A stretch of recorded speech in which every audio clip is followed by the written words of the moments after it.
Hello and welcome back to CubeCon. Andy Mangold here in the booth with Emma Partlow, and we are lining up for round one of the last draft of the main event here at CubeCon. Some of these players are scrapping to try and get in top 64 on tomorrow morning's draft on Sunday. Can't wait. It's going to be exciting. I feel bad for the players that are scrapping for top 64. Yeah, in this pod especially. In the pot with Reed Duke, because we got to watch Reed Duke draft what turned out to be, I think, a pretty messed up Boros aggro deck, mostly white plus red gold cards, basically, and a couple, other red cards and the here best and there. red, white, gold cards that you want for this deck. You've got Heroic Reinforcements, which is one of the headline cards you want for this build. This deck is definitely really scary. We got a little peek at Reed's round one opponent deck, which is a blue-green Ivy ninjutsu tempo deck with some cheap threats that it's looking to get down. A lot of evasion, a lot of flying in that list, which Reed will have a lot of problems blocking. Not that I think Reed has a lot of blocking on his schedule for the next 2 hours. We're going to go down here to game one and just see how this shakes out. Reed Duke versus Seth Craft. This is the regular CubeCon in Madison, Wisconsin. Yeah. Really matters who's on the play here. We'll see as soon as player plays their first land. In the coverage booth here, we are watching the same feed you all are, doing our best to see cards at an angle in people's hands. I see a Curiosity there in Seth's hand. That's going to go right to the bottom, though. So it looks like Seth is mulligan to 6. Seth is mulligan to 6, and it looks like maybe no cheap threats. Doesn't want to risk a blowout that comes from Curiosity. Starting off with the Serum Visions. Forest and blue card on top. I want to say drew Ninja of the Deep Hours off that Serum Visions. Such a unique skill. It wasn't Deep Hours. Such a unique skill trying to get good at recognizing cards from colorful shapes at a weird angle with glare on them. But it is challenge mode, isn't it? Keeping both those cards on top, Forest and unknown blue card, unknown to us at least so far. Reed on the draw here definitely has a little more work cut out for him than if he was on the play. On the play, this deck has got to be heavily favored. We're going to see a turn one Figure of Destiny. How do you feel about these level-up creatures in cubes? I'm a big fan of them. So Figure of Destiny is one of my favorite cards. It was one of the cards I first saw when I played Magic, and I was like, holy moly, this card seems sweet. Like, it's the most powerful thing ever. When at a point where you don't really understand the design and the power level of Magic cards, on an innate level, I thought this was sweet. I really like them. There's a couple of others that I'm a big fan of, like Evolved Sleeper from Dominaria United. Yeah. And Warden of the First Tree from, I believe, Dragons of Katakir. I just think they're just really cool design. And given that they're hybrid, it means you can play these in one color or the other. Reed getting it for one, opting not to scale up that Figure of Destiny and trying now to put a Precinct Captain on the battlefield. And here comes the Fading Hope. We're going to see it resolve, and then end of turn Fading Hope. Just buy some time. Seth says, I need to buy some time to find some answers to that, find some blockers. Yeah. What Seth wants to do here is just interact. Did Seth miss a scry on that Fading Hope? He should be scrying if it's a smaller creature. I don't think Seth did scry. Might have just missed that one. Oh, you know what? Actually, scryed that land already to the top with Serum Visions. It doesn't matter. Knew what it was. Yeah. But yeah, what Seth's looking to do here is just to cheaply interact with Reed's board and hopefully come to the point where he can turn the corner, play these Ivies, play these Sylvan Advocates, maybe even try and put down this Ninja of the Deep Hours and try and push through for some damage. Here's a Fearless Fledgling from Reed. We see the Scatter to the Winds, one of the 3-mana counterspells here in Seth's hand, maybe coming out on this Fearless Fledgling, and in fact, there it goes. Yeah. I think you got to use it. I mean, your counterspells are not always going to have windows. If you have a chance to counter a key spell out of Reed's deck, I think you got to do it. As an aggro player, you just got to make them have it. Yep. They're going to run out eventually, you'd like to think. So you just got to play your spells, and if they have it, they have it. This Figure of Destiny so far on eager cadet duty, just staying a 1/1, getting him for some damage. And we see a Law Rune Enforcer as the follow-up for Reed after that countered Fearless Fledgling. We've got Rain of Revelation and Ninja of the Deep Hours in hand. Really does not feel good to just pay 4 mana for Ninja of the Deep Hours. That's not why you put it in your deck.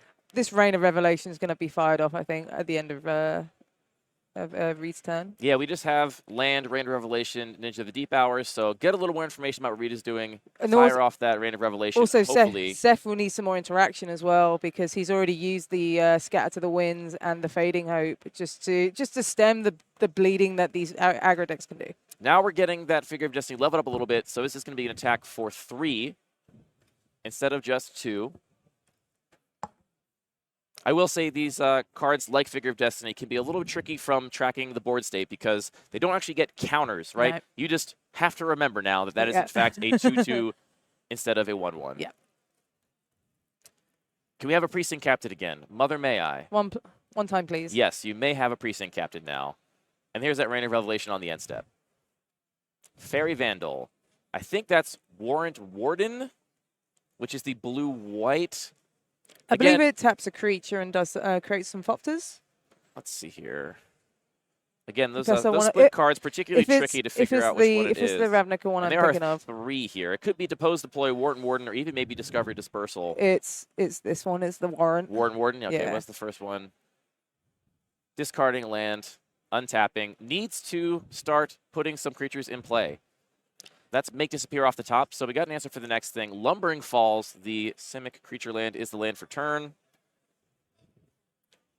I don't actually know if we have white mana in this deck or if we are playing Warrant Warden for just the Warrant side. This is what I mentioned in the draft, that the front side of all these cards, or the left side of all these cards, rather, is hybrid. So you don't have to have white mana to put in your deck. Really good at opportunities for extremely light splashes, too. Yes. Maybe you have 1 white mana source or 2 white mana sources in your whole deck. If you're just happy to play the blue-blue side of that spell, then you can pretty safely have that splash. And splashing those cards is really easy when you have access to Prismatic Vista and Ash Barrens, where it's really easy to get these one-off basics that you're looking to splash. Big attack here, especially because this Precinct Captain, if it hits, is going to make a token, and this board is going to start growing at a fast pace. And Seth, no real way to answer multiple creatures, no sort of board wipe. Going to have to play this game incrementally. If you get behind, you're going to stay behind. We do have that Fairy Vandal we can flash in to block here, but none of these blocks are profitable. That's just going to be a 1/2. We can bounce off the Law Rune Enforcer, or we can chump the Figure of Destiny or the Precinct Captain. And it also depends what's in Reed's hand as well, because he's just left all his mana open. You might have some interaction just to deal here. Yeah, unless, we do have Make Disappear as well. And you can also make this Figure of Destiny even bigger if nothing happens. Yeah, a lot of options for Seth here. We can flash in the Fairy Vandal. We can use Warrant to put one of these cards back on top of Reed's deck. Yep. We can do both. We can do just one and hold up the Make Disappear for what's going to happen second main phase. So Seth, understandably in the tank here a little bit. Looks like we are going to see Warrant, I imagine, topping the Figure of, or the Precinct Captain, rather? Yeah. Had to use 2 cards to deal with this Precinct Captain. Unless Reed has a shelter. Reed definitely thinking. And some mana's being tapped. You hate to see that if you're Seth. Yeah. Shelter, kind of a blowout here, it must be right, said. yeah. And here it is. There it is. Give it Pro Blue. Yeah, you're going to choose Pro Blue here. Pro Blue or White would work for this exact spell, but your opponent has no white lands, so let's also give it protection from Blue in case something else happens. That's countered. Reed's going to draw a card. Damage happens. We've just made a 2-for-1 happen here. We still have an opportunity to flash in the Fairy Vandal. Not sure. Yeah, see, that's why Seth is stopping here. Maybe just deciding, I can't afford to let you make a token. Let me just chump that thing now, or instead just save 1 damage, bounce off the Law Rune Enforcer. And you're going to take 4. And Reed's going to get a token. Seth we are now also tapped out of Make Disappear. Yep. Seth is also just putting a load of resources in trying to get rid of this Precinct Captain, right? Like it was it was bounced the first time. Yep. Now we had the Warden, and then Reed just had the Shelter, the 1 card. I'm not sure I like playing this Fairy Vandal to save a single point of damage from the Law Rune Enforcer rather than keeping our options open, because now he's a Phalanx leader. Yep.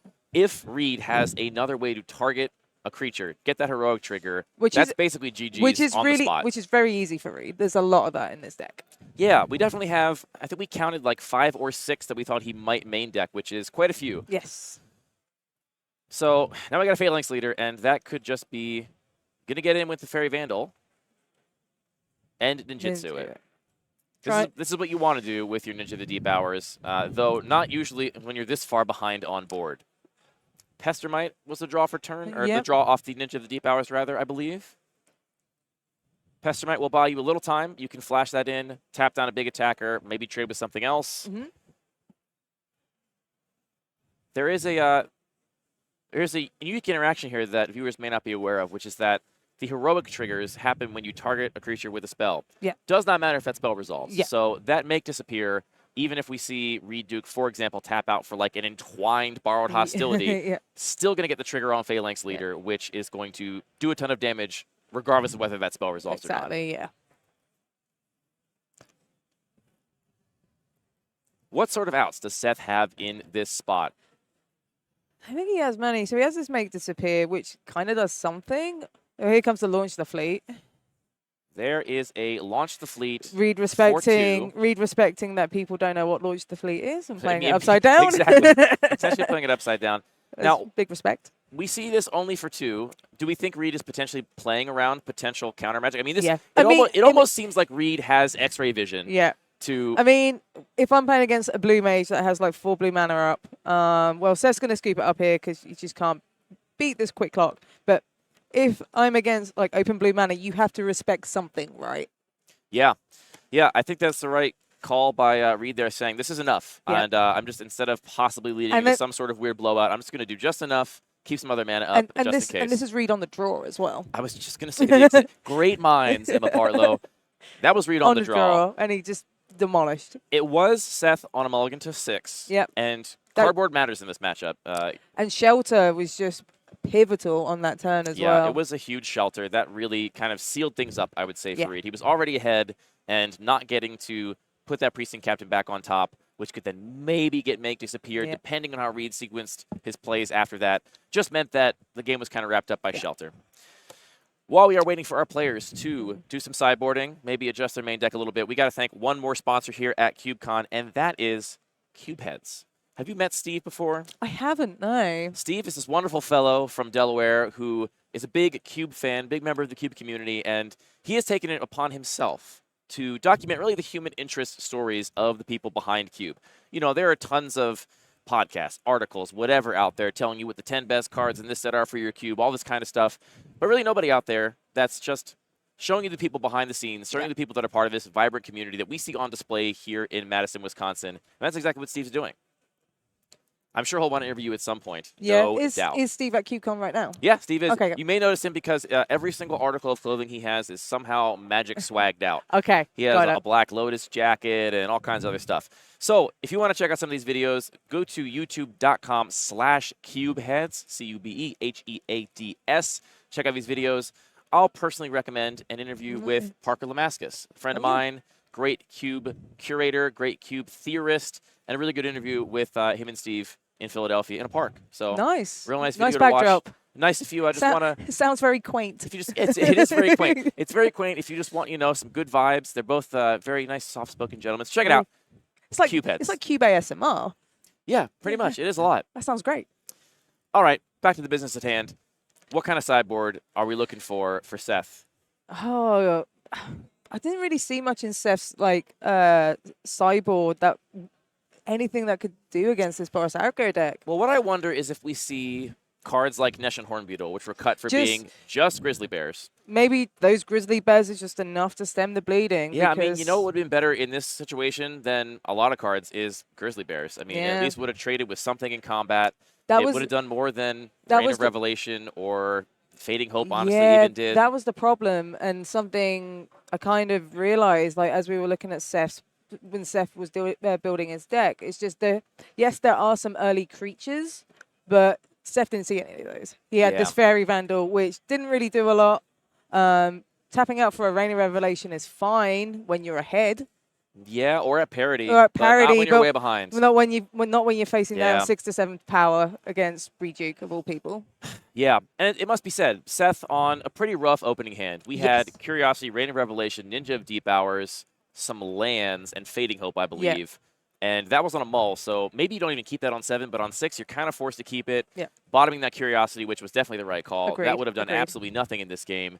But Ninja of Deep Hours, not showing off what it's really capable of. You don't really want your 4-mana card draw spell in your opening hand under any circumstances. Yep. You want to develop your role before you get to that part of the game. You want to top deck that late.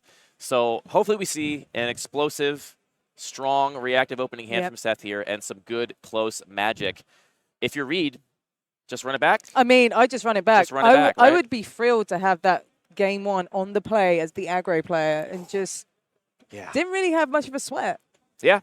Like we said, it was... Not that I've ever seen Reduke sweat it out in a Magic game, ever, because he's the most cool and calm and collected person I think I've ever seen in Magic. I feel like that is one of the most common constants in really good players is not getting emotionally invested in the outcome of what's going on. Deadpan. I don't know how people do it. All the best players I know are so good at. I mean, it's not that they're robots. We're not talking about emotionless machines here, but they're really good at looking at the game from an emotional remove. Yeah. And not. It's almost like they just flick a switch. It's like, yep. Yeah. Whereas I think really a lot of impressive. people, there's these subtle ways that your emotions will inform plays where, you really want this to work. And so you might make a slightly suboptimal play because it's something you really want to happen. Or, you've talked yourself into some line and the idea of changing your strategy is like, well, I'm already down this road, so I better not change because that feels bad.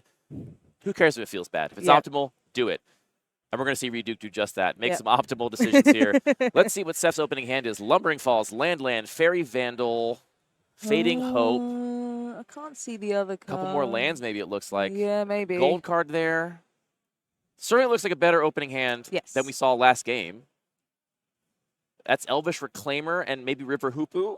Yeah, those are early creatures. Yes, they're not going to do the things that you would ideally like them to do, but it might save you 2-3 points of damage. Seems like an easy keep to me. If you can just play a Fairy Vandal and a River Hoopu, that's going to be way better than last game in terms of just having early blockers in play. Having some creature presence just allows you to not die as quickly as we did in game 1. And as far as Seth knows, I mean, Seth doesn't necessarily know that Reed has so little interaction for creatures. Because a 1/3 on its baseline, not the most exciting power toughness line, not the most exciting stat line, but we know from looking at Reed's deck that that's actually going to buy a ton of time. High toughness is relevant here. Stuff like Sylvan Advocate is a really good example. That being a 2/3 is just really relevant in this matchup. Looks like Seth was in the tank there deciding whether or not to lead on Elvish Reclaimer or just lead on Lumbering Falls. And choosing instead to put a body in play, which I respect. No turn one play from Reed Duke. It is worth noting that compared to maybe a traditional mono-white aggro deck from like a Vintage Cube or something, Reed's deck definitely does not have the density of 1-drops you would want in a deck like that. It's definitely a little higher curving. That's the nature of this cube. Here comes the 3-2. That's a Crawl Harpooner. Yeah. This is a much better start for Seth compared to the first game. Absolutely. Just having some early creatures just allows you to not get blown out by something like a Heroic Reinforcements. Now, Fearless Legend coming down on turn 2 here for Reed Duke. Oftentimes you don't want to play this Fledgling until turn 3, so you can follow up with land immediately. But I think Reed making a good read here that there's not going to be any damage-based removal coming out of this blue-green deck, so if they got removal, it's going to be bounce. It's going to be something that doesn't care about that +1/+1 counter. Let me play on curve and just get this thing in play as soon as possible. And Seth's getting in the red zone here, trying to just try and race the aggro player. Yeah, which I think is definitely the right call given the current board state. And we know that Seth has a couple more cheap threats in hand here. Yep. And it looks like a 3-drop. Ooh, the Mana War. That's a Mana War. That's a really nice one here. Fantastic. You want to put this Boros aggro deck on the back foot as much as possible. And Seth is just doing that as well. Sorry to interrupt there. No, it's fine. Shipwreck Dowser, the other card in hand from Seth. I'll be honest, I'm not sure I love bouncing that creature with the Mana War here because you do get an extra counter. Well, yeah, you get the counter, but also you could have played the Lumbering Falls there and still deployed the Fairy Vandal, and then untapped and then bounced the Fearless Fledgling, which maybe you take a hit for 2. I don't think it's the end of the world. I think maybe that sequence could have been a little more advantageous. Now we're staring down a blocker that can actually trade with something, but anytime Reed Duke is forced to block, I think you're feeling pretty good if you're Seth. And Seth's going to play this Warren and try and bounce the Fledgling. Here's a question. Why do you do that after blocks? Why not before combat so you get through with that extra damage? Yeah, I think Seth might have been slow on the timing there. I'm not sure. There could be reasons too. Sure. I definitely put all trust in our players. These are some really skilled players down there, but I do wonder why we didn't see that before combat just to get in for 1 more point of damage. Yeah. There's Lumbering Falls now. No more board development at this time for Seth, but we will see that Fairy Vandal coming down next turn. Here comes the Fledgling again. The bird is back. For a third time. The bird just keep coming back, and here is a Ancestral Blade. Just with Reed being on the back foot, he just trying to stay alive because he is on 10 right now. 10 life already. I mean, this is actually a faster clock than we saw out of Reed Duke's deck in the last game, even though that is ostensibly the aggro deck. There's River Hoopu that I think I mislabeled another card as previously. Can just also, I don't know if we have enough mana to animate this Lumbering Falls. I believe it's 4 mana. Yeah, we don't have land in hand. We have River Hoopu, Fairy Vandal, And a gold.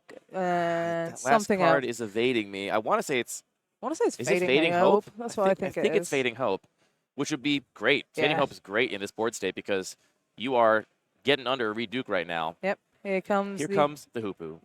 Hoopu. A beautiful little bird. Who could be mad at this guy? Right. It's bird on bird violence here at CubeCon. Hoopu versus Fledgling. I want to get a ruling on this from you, Emma. Yeah. I think it is egregious that Fledgling doesn't always have flying. It only has flying till end of turn when you play a land. It's a bird. Right. But people have told me, no, it's a fledgling. Is it a Fledglings, by baby definition, bird? are Yeah. not always flying. What's your ruling? Considering the art is of it flying. That's what I'm saying. Yeah. That's what I would do. I think you shouldn't be allowed to put wings on something in art unless it's flying. That's just me. Okay. Good thing the Balrog doesn't have flying then from Lord of the Rings. Precisely. One more counter here on this Fearless Fledgling, and now the biggest thing on the board. We do have a 3-2 with Reach that's going to keep it at bay for a little longer. And again, Reed on blocking duty, so going to be a while before we can actually turn. Reed is also light on red mana as well, which might be relevant in the later stages of the game. Yeah, I think it's going to be pretty unlikely for Reed to want to double spell with 2 red cards because there are so few in his deck. And Here comes Heroic Reinforcements. Are we going to see an attack here, you think? I mean, you want to benefit from that temporary buff. Yep, but you also want to make 2 soldiers, which just helps. Right, this could just be a very expensive raise the alarm. No, it's not. So these have a temporary buff till end of turn. That's a 4/4 Fearless Fledgling and a 3/3 Soldier carrying an Ancestral Blade, getting into the red zone. The Harpooner can block the Fledglings. I believe it does have reach, but it would die in combat. Yeah, it would just get sacrificed here. And Reed, I believe, on 1 or 2 cards in hand, running out of resources here. At some point, it's going to have to stop hitting land drops. Yeah. And if it's now, if there's no more further land drops, then that Harpooner threatens to actually trade with the Fledgling on a turn where we don't have a Heroic Reinforcements buff. If you're Seth, are you saying, I'm just going to race? Are you going to Fading Hope a token, take all this damage, use your life as a resource, and just swing back? I think I like swinging back. It also depends on what else is in Seth's hand. But this Fading Hope's going to be really good here. We know it's a Fading Hope. We also know it's a Fairy Vandal. It's going to be committed to the board on end step here. Yep. And Seth making that assessment, saying, yep, I take it. Moving that equipment to a different soldier so that Power and Toughness can also block. Here comes the Fairy Vandal on end step. Yep. We're now attacking for 1, 2, 3, 4, 5, 6, 7, 8 on board. Also have a land, so we can now we could animate the Lumbering Falls and attack for a total of 11 if we wanted to. 3/4 is a notable stat line as well. You attack with that, you're just going to get 2 blocks. 1 will be a trade, 1 will be a chump. But then I think you leave Reed in a place where the next turn, how can he possibly attack? Right. If you end up getting rid of your other 2 tokens right now, and you're left with just a Soldier token and a Fearless Fledgling, how do you ever block next turn? We're activating Hoopu, putting a counter on the Fairy Vandal. And gaining some life. Gaining a little bit of life, just saying, let's play this conservatively, all right? I don't know what you got in your deck. I'm just going to get in with my evasive flyers that you have no way to answer. Keep these blockers back. Play this a little slow, which I think this is a smart line from Seth. I agree. There are definitely ways that Reed Duke's deck could steal a win here explosively, but I think it's going to be really hard from a life total of 15. Yeah. I think we have Integrity Intervention in Reed's hand. And then 1 card we just drew for turn.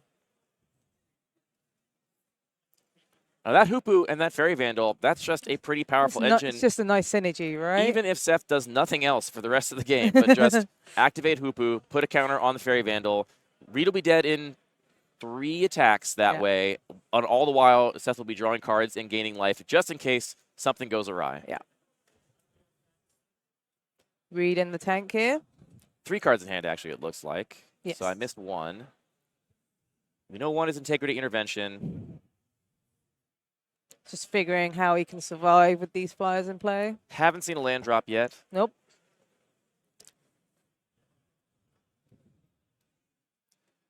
Reed may be wishing he had one of those board webs in his deck right now. Right. Though I doubt it is in there. I'd be very surprised. I would also be very surprised. Especially with Seth Seth runs counter spells, right? He's got Scatter the Winds and stuff. So bringing that in against the tempo we control deck might not be a great idea. I mean, this game has played out so differently from our first game. Yeah. Not only did deploy threats pretty quickly and set up good defenses, but really just went on the offensive immediately. Yes. Immediately was attacking and actually presented a faster clock than the aggro deck in the early turns of the game. Reed also didn't have that turn 1 play, which is really important as well. That is true. Even not on the play.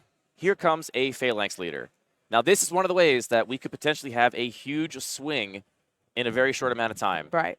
That heroic trigger on the Phalanx leader is very scary. And is that a shelter immediately on the Phalanx leader? It is. Oh, my days. So, that's quite a bit of power and toughness distributed across the board. And we're going to draw a card for our trouble. So, that shelter right there just put 1, 2, 3, 4, 5 power and toughness in play and drew a card for 2 mana. That's pretty good. Pretty good. It also, because the Phalanx leader is summoning sickness is not going to matter here, but in future games, that can also effectively make a creature unblockable if Seth only has green or blue blockers. Yes. Give protection from the only color of creatures that can block and swing in without any fear. Who says white doesn't have card draw? Look at this. Reed Duke saying, you want to race? Let's race. Swinging in for 4, 5, 6, 7, 8, 9 damage now. Some blocks will have to happen because Seth will be going to 6.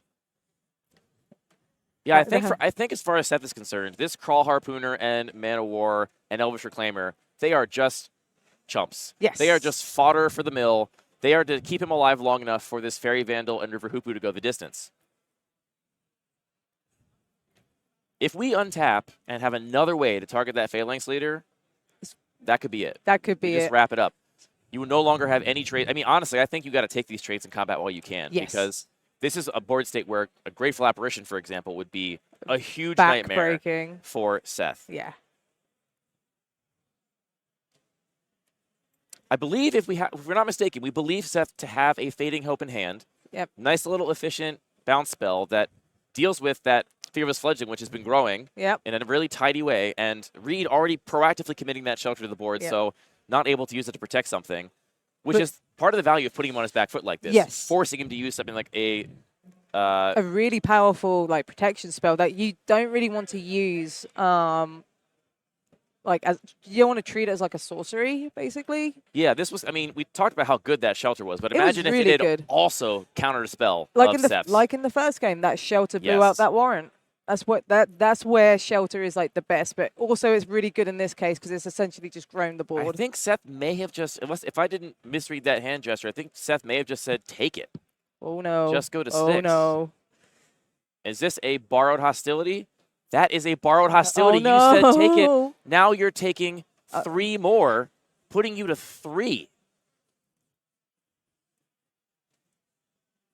This is exactly how this game can get stolen. Reed Duke doing everything that needs to be done here. 5, 6, 7, 8, 9, 10, 11, 12 damage now. Go to 3. And Integrity Intervention is the last card in Reed's hand. Top day. Now, the River Hoopu activation will put you exactly out of Integrity Intervention range. Right now, Seth doesn't know it, but he is dead. He's a dead man walking to that Integrity Intervention in Reed's hand. Will we see a Hoopu activation, or will we see him trying to get 7 points of damage through somehow? We activate the Lumbering Falls. We'll have 1, 2, 3, 4, 5, 6 attackers to 2 blockers. 1, 2, 3, 4, 5, 6, 7, 8, 9, 10, 11, 12 damage. And we can only block the top 2. That's Lumbering Falls and Crawl Harpooner. We take exactly 6 and go to 1. Oh, my days. We take exactly 6 and go to 1. There's a Blossoming Defense! Do we have land for it, though? Bubble Snare. Bubble Snare on one of the soldier tokens. Oh, my. A kicked Bubble Snare.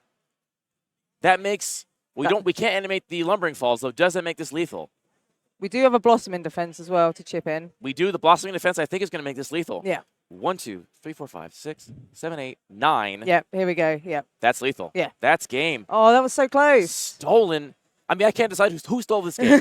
I really can't decide. It felt like Reed was so far behind for so long. Then all of a sudden, one big turn, and he had Seth dead to rights. Yeah. Dead to rights with that Integrity Intervention in hand. And what seemed like maybe a foolhardy choice to not block by Seth turned out to be exactly what he needed to then steal the win right back from Reed Duke. Incredible gameplay, and this is exactly what I expected out of this cube. You know, people look at these cards sometimes and are like, oh, these cards aren't as exciting as Lightning They're Bolt or whatever. a bit mopey or whatever. Look yeah. at the games you can have when you have a cube like this with such a narrow power level band. Really thrilling Magic here in Madison. Yeah, it was great. And another exciting thing about Game 3 is that Reed's going to be on the play.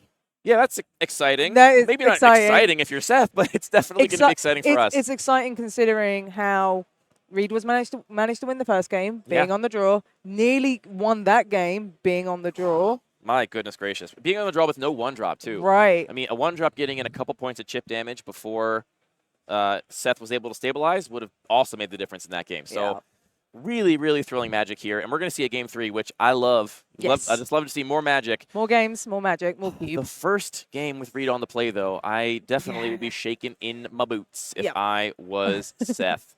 I also don't think we saw any cards there that I don't think were in Seth's main deck. So in terms of sideboard cards, was the Harpooner maybe? No, Harpooner was probably in the main deck. Harpooner was in there. Yeah. I think Harpooner is just a fine 3/2 with reach, right? 3/2 for 2 is and great. if it can ping a fly, it can ping a flyer. But like stat wise, it's great. Yeah, it's good enough in a against a deck that has a lot of mopey. I wouldn't say mopey, but like one power, 2 power creatures. I mean, we saw a lot of damage done in the first game with an unleveled up Figure of Destiny and the Tapper, the Tapper, which is just a 1/2 for 1. Yep. Those got in for quite a bit of damage, so 3/2 lines up pretty well against those. Yep. And I think any cheap body here is really going to help Seth. Amazing that Seth read that. Yeah. I mean, if I were Seth, I'd be so proud to have read that situation so perfectly and against one of the greatest players playing the game today. Really, really amazing match. That Flanax leader got very scary very quickly. I mean, with we that are shelter. seeing the I mean, Reed had like the perfect hand basically to have even a chance, even a shot. And even had the burn spell at the end just to finish Seth off. Yeah. Seth read the situation really well. Yeah, and with one more mana, we could have even seen the integrity side of integrity intervention, triggering Phalanx Leader one more time in that turn, which would have been lethal. Yeah. So we were one land drop away. We were one life away. We were so close to being lethal on either side of the battlefield. So many small margins. My biggest hope for this game, let's get 2 good 7-card hands. I don't want to see anybody mulliganing. See Reed with a Clarion Spirit, a Battlefield Forge. A Plains. A Plains. It looks like the Virtuoso card, I believe, is in there. That does look like an Illuminator Virtuoso. That's We're getting 2 7s. You love to see it. And here comes the 1-drop. Leading off on a hopeful Initiate. I will say not the scariest of 1-drops. It can easily get out of hand. If you manage to have like a Flanax leader and some way to target it, those counters are going to go out of control. Granted, Seth doesn't really have any artifact or enchantments that need to be dealt with. Well, I do see Curiosity in Seth's hand right now. A card that Seth chose not to cut. I think it was Curiosity. Yeah, still on top there. There's a Frost Trickster off the top of that Serum Vision. I believe there's like a Curiosity and a Pilgrim's Eye that can target, but you're just playing it because it's a 1-mana value creature. Yeah, exactly. You want any warm body to put an equipment on, put a counter on, and just get in there and start chipping away with the damage. See the River Hopo once again.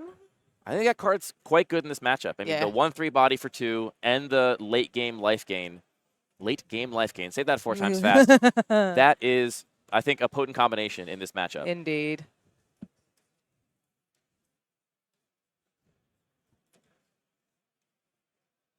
Let's see what Reed's going to do here.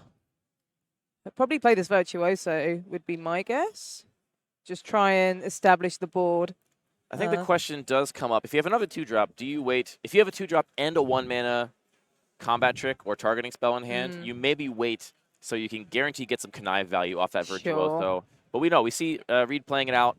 So, again, we didn't see a ton of cheap interaction out of Seth. Nope. This is a terrifying start. It's a Virtuoso is just a terrifying card. I mean, it is not out of the realm of possibility to untap and see this Virtuoso do 8, 12 damage. Like, it is not out of the realm of possibility. And you also get to connive, which just seems great. Just keep those combat tricks flowing and make this card really quite terrifying. Fading Hope, great in the face of this, though. Yes. Because you would love to basically counter all those combat tricks, 1-for-1 them, while also saving yourself a huge bite of damage from that Virtuoso. Yep. Not quite the same with the Phalanx Leader, for example. The Phalanx Leader, Fading Hope, not that good against. No, because it's already done the thing, right? Exactly. The target's already happened. Those counters are going everywhere else. Bouncing the Phalanx Leader doesn't do a whole lot for you.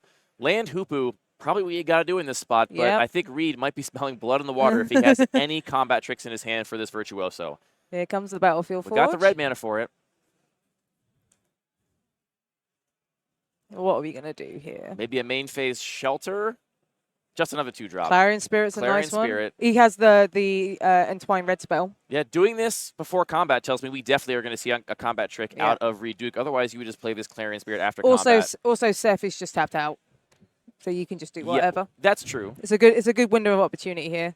There's a Borrowed Hostility targeting the Illuminator Virtuoso. This is going to have a couple triggers. Yep. Second spell cast. We're going to get a Spirit token. We're going to connive. Clarion Spirit has already done its work. That's already made this 2-drop really worth running in this deck. Yep. We are going to get to connive, and now we may be looking at 10 damage. Double strike, because it's 5 in double strike, so it'll make it 10. If Reed Duke connives away a non-land card here, it's going to put a +1/+1 counter on the Virtuoso. And there's the favorite hoplite. Take 10. I think this Hoopu's going to be doing some... Take 10 or I'm going to roast that bird. These are your 2 choices. We also are going to get the training trigger on the Hopeful Initiate, making that a 2/3. What a start, Emma. Yep. As I said, being on this is why the Boros Aggro deck just wants to be on the play. Curving into Initiate, into Virtuoso, and then having a Clarion Spirit and plus spell just seems fantastic. I don't think Reed could have asked for a much better start than this. Clarion Spirit, fantastic here because it's essentially building a backup plan. Yes. Plan A, I'm going to kill you with Illuminator Virtuoso. Yeah. You're going to be dead so fast. Plan B, while I'm doing that, I'm going to make a whole army of Spirit tokens, and we know that Seth has no real way. Look at this. Opting to just absorb some damage, bounce off with the River Hoopu, take 10, go to 9. And another thing that's really good with this Clarion Spirit, cards like Heroic Reinforcements just become so good with Army of Spirits in play. Yeah. We do know there's a Frost Trickster in Seth's hand. That's a way to at least make sure you don't die next turn to the Illuminator Virtuoso. Yep. And I also see Pestermite in his hand. Yes. So we could basically keep this Virtuoso tapped down for quite a while. Yeah. Though, Reed could also just use that as a way to connive all the time. Right. This is it. And continue to essentially pursue his strategy and get card selection. At some point, we're going to be throwing quite a bit of creatures in front of this Illuminator Virtuoso, I imagine. Yep. We are desperate for a Manowar, a Fading Hope, something to reset those counters and get this Virtuoso back down to a 1/1. Either way, this Virtuoso has done more than it's needed to. It's done 10 damage already. I think it's okay for your 10-drop, for your 2-drop. For your 2-drop. Oh, here's a portable hole. Cool, yes. This is a really nice one. I'm going to put this bird in a hole. Away it goes. Now I'm going to play my second spell. We're going to double spell again because Reed's curve is so low. We're going to be able to double spell very reliably. And not only is it another spell, but it's a really good one. It's a Precinct Captain Precinct Captain, one of the most threatening 2-drops in this deck. It is nothing but heaters from Reed Duke this game. It's getting to the point now where, yeah, you probably need to bounce this Virtuoso, but Reed just has so much other good stuff going on, right? He has this Precinct Captain. He has this Clarion Spirit that's just making tokens. Like, dealing with the Virtuoso taking 4 here. Won't be enough now. Still taking 4 in this spot, and you are dead to so much at this point. Right. And this is just with freelance. This is just with 3 lands. Even if you... So I think your line here has to be beginning of combat, Pestermite down that Illuminator Virtuoso. Yeah. Then you have 2 blockers for 1, 2, 3, 4 attackers. And you're going to trade with any of your blocks except for the Spirit token, which I think just leaves you dead. So... Yeah. Really tough spot here for Seth. We can see what this Boros aggro deck is capable of if it gets a fast start. We're going to play Terramander. All right, we got Terramander and Pestermite, so a little more just trying to gum up the board as much as possible. Going to be a good long time before that Terramander is going to threaten to grow at all. Yeah, I don't think I would be very surprised if it happens this game. Oh, yes, that would be very shocking. I feel like Reed's shopping around now for how he wants to dispatch Seth. That is just terrifying if you're Seth, right? It's like, how do I win this game? I have so many ways to do it. It's almost like Reed's playing with his food. Rude, TBH. So what can Seth possibly draw here? Is there anything? I mean, fighting valiantly. Fading Hope would be nice. But here comes the Pestermite pre-combat. Going to combat. Let's tap down, I don't know, maybe your creature is going to do 4, possibly way more to me. Get that out of here. Yeah. Still swinging in for 1, 2, 3, 4, 5, 6, 7 damage. Most of those attacks, except for the Spirit token, are also going to trade in combat. Yeah. There's no real profitable blocks here for Seth. Reed considering the attack, though, not immediately going all in, which Smart. Very smart. I mean, we saw that this other deck is capable of racing. Seth's deck can turn things around. I think with this fast of a start, though, being on the back foot this much, it's going to be tricky for Seth to find a way to stem the bleeding and also then start attacking back himself. Yeah. And considering this Hoopo is also been portable hold, there's like no real way to gain any life either. So, like, Reed just has some really good top decks here. Yeah, I mean, having what is effectively the one removal spell in the deck, in your hand here for one of the better 2-drops against you. A good decision by Reed to draw that card. I think he made a wise decision to draw that card off the top of his deck. All right, Reed opting here to not get in with the Spirit, which would potentially mean that if some blocker was tied up on the Spirit, you get a little more damage through. But instead just saying, none of these are good blocks for you. I expect we'll see a trade for the Clarion Spirit here, though it must be said, Reed has all his mana untapped. We know he's got combat tricks. We know he's got shelter. I don't think you can afford to play around them if you're Seth, though. There's going to be some more spirits in our future very soon, I think.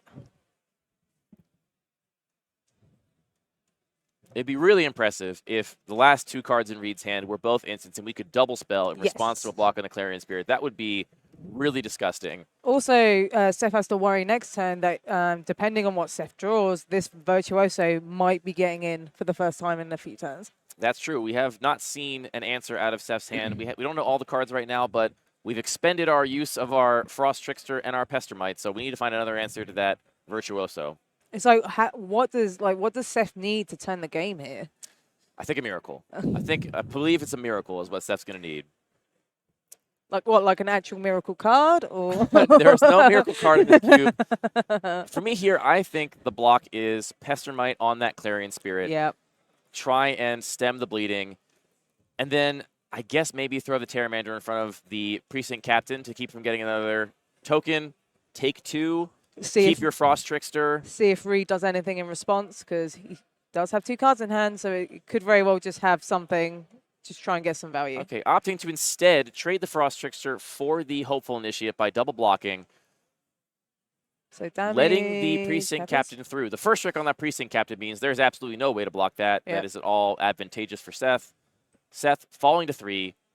Reed making another token. Here is the Law Rune Enforcer. Nice. That's our tapper. Yep, that will keep the Terramander at bay. This also means it's going to get this Virtuoso through as well. Actually can't tap down the Terramander with Law Rune Enforcer. It can only tap creatures with mana cost 2 or greater. Okay. That's the restriction on that. You know, for that tapper, you get a better body. The 1/2 as a baseline is better than a lot of other tappers at 1 mana, like your Gideon's Lawkeepers, etc. The activation is also colorless instead of white, but there is a restriction on what you can tap down. Can't tap down tokens and can't tap down 1-drops. I believe it's Curiosity in hand for Seth, and boy, does that not look good right now. Prismatic Vista, Curiosity, and I believe Make Disappear. Yeah. None of these cards are keeping you from dying next turn, my friend. Yeah.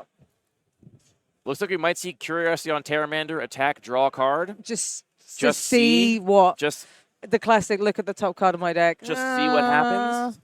I'm still dead. I'm not sure what Seth can draw to get out of this situation. Oh. As a reminder for those out there, okay. Seth put Curiosity on the Precinct Captain. Cheeky little move there. Yep, giggles all Seth round. Controls the Curiosity, so Seth will draw the card. Yeah. Reed acknowledging that this is not really a serious play, but if you're going to kill me, I'm going to draw a card along the way. We're going to see a concession here from Seth. If you're going to get blown out by Reed, you got to have fun with it, right? Yeah, I mean, interestingly, did put it on the first strike creature. So the first strike creature. Am I misreading? Did we both misread Curiosity? Is Reed going to draw the card? Do we misunderstand this? I believe. Laughter all around. It doesn't matter anyway because Reed won that one. Yeah. And that's how important it is to be on the play. Yep. So we are going to pop over to our second match that we have queued up so we can follow another draft or see what Reed might face in the next round. This is Jake versus Wally.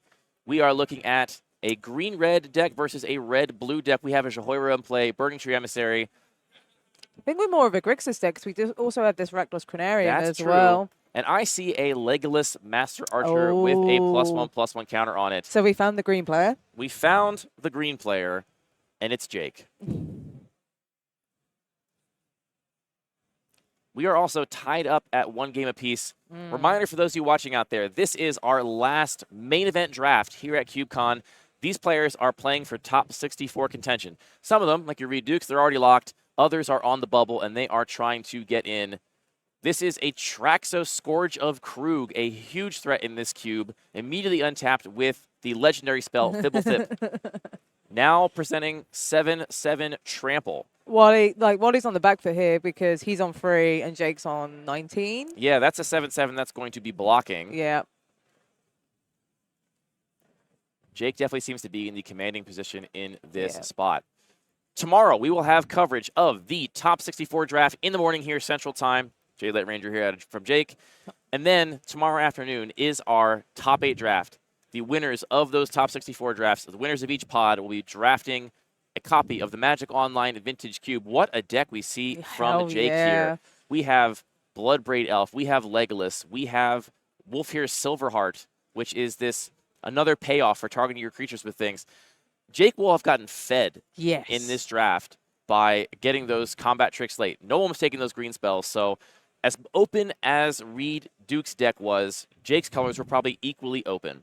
Plus, Jake managed to draft one of the best cards in the queue, which is Legolas as well. And this Burning Tree Emissary is nice as well. It just allows him to go wide. This looks like based on what I've seen already, this looks like a really nice Gruul splashing black deck. And just from what we've seen already, this deck could be the kind of deck that could really give Reed Duke a headache. Yeah. It looks like it's, I mean, we've already seen 2 bigger creatures in play than are anywhere within Steph's deck at all. Yeah. That Legolas, a huge nightmare, and we have no removal for it. Nothing. No. Portable Hole is not going to hit it. Tapping it down is not going to do a whole lot because a lot of the value of that Legolas is in the triggered ability. Yeah. So we could see a really interesting match, too, here. If it ends up being Jake versus Reed, which I believe it is. I believe our backup match here is going to show the pairing for the next round. Wally on the back foot. Not quite sure what's in Wally's pool. I'll see if I can get it pulled up so we can figure out what Wally could possibly draw to get out of this one.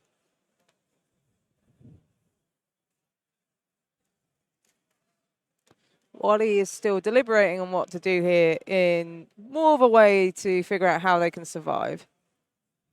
Can't quite see what's in Wally's hand here. We did see... Oh, we're going to rumble in with... Well, this is the great thing about Traxos is if you got another historic spell, effectively got Vigilance. Yeah. Which could make this not a... Ooh, Balmor. That could make this a tricky proposition for Jake, even though already got him down to 3, got a pretty imposing board, but almost nothing in this entire cube is going to brawl with a 7/7. Yes. And so if Wally has drafted and built their deck such that they can consistently untap Traxos, you're not going to be able to block it. You also have a Jura in the graveyard, which is a very historic focus spell as well. Yeah, seems like a very focused deck from Wally, just from what we can see, though he is shaking his head somewhat defeatedly, if I can read the body language correctly. Looks like 3 cards in hand, so plenty of action to work with here. That is, I'm going to check the card name real quick. That's the one that dies into a Thopter token. It's a blue 2/1. A recent addition to the cube, Thopter Mechanic. It also grows when you draw your second card each turn. Oh, okay. Here comes Bloodbraid Elf. Bloodbraid Elf does have haste. Changeling Berserker, not going to hit on that Cascade. Need something that costs less than 4 mana. What's it going to be? Oh, my goodness gracious. A coy little smile from Jake. Oops, did I do that? On-crop Crasher. That can just tap down something that if it chooses to be exerted, which is very likely going to be here. I mean, this has got to be game, I think. This is an incredible hit. You just put, I mean, it's also got haste. You just put 2 haste creatures onto the battlefield. One of them is going to tap down that Traxos. How do you survive this? Do you have some trick up your sleeve, Wally? A couple of instant speed removal spells to possibly make this work. An instant speed historic spell, maybe, to untap Traxos. How do you get this done?